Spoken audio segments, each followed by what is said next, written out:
தளபதி கேட்டேன்னு சொல்லுங்க. தளபதி கேட்டேன்னு சொல்லுங்க. பல தடைகளை தாண்டி இன்னைக்கு திரையரங்குல வெளியான கருப்பு படம் ரசிகர்கள் மத்தியில நல்ல வரவேற்பை பெற்றிருக்கு. பல மாதங்களா ஃபினான்ஸ் ஆகட்டும் அண்ட் விநியோக பிரச்சனால தள்ளி போன இந்த படம் கடைசியா ரிலீஸ் உறுதி செய்யப்பட்டு ஒரு நாள் தாமதமானுச்சு. இந்த படத்தை முன்னிட்டு நடிகை த்ரிஷா சென்னை ரோஹிணி தியேட்டருக்கு வந்திருந்தாங்க. அதுவும் த்ரிஷா கார்ல உட்காந்துருக்கும் போதே ஃபேன்ஸ் எடுத்த தளபதி கேட்டதா சொல்லுங்கன்னு சொல்ல த்ரிஷாவும் தலையாட்டினாங்க. அதோட தேட்டருக்கு வந்த த்ரிஷாவை ரசிகர்கள் ஆரவாரத்தோட வரவேற்றாங்க. அவங்க கூட செல்ஃபியும் எடுத்துக்கிட்டாங்க. அதே மாதிரி படத்துடைய இயக்குனரும் நடிகருமான ஆர்ஜே பாலாஜி ஃபேன்ஸோட சேர்ந்து உட்காந்து படம் பார்த்தாரு. அவரை பார்த்த ஃபேன்ஸ் எல்லாருமே கைத்தட்டியும் உற்சாக குரல்களும் வரவேற்றாங்க. ஆர்ஜே பாலாஜிக்கு படம் தாமதமானதுனால ஏற்பட்ட மன அழுத்தத்தை ஃபேன்ஸ் கொடுத்த ஆதரவுனால அந்த மன அழுத்தமே குறைஞ்சிருச்சுன்னு சொல்லப்படுது. அது மட்டும் இல்லாம படம் முடிஞ்சதுக்கு அப்புறமா ஆர்ஜே பாலாஜி கத்தி அவருடைய எமோஷனை வெளியிட்டிருந்தாரு.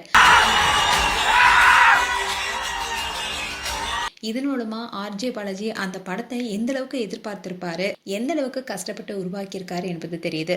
அது மட்டும் இல்லாம படத்தை பார்க்கறதுக்காக பல நடிகர்களும் வந்திருக்காங்க. இப்போ கருப்பு படத்துக்கு நல்ல வரவேற்பு கிடைச்சிருக்கு.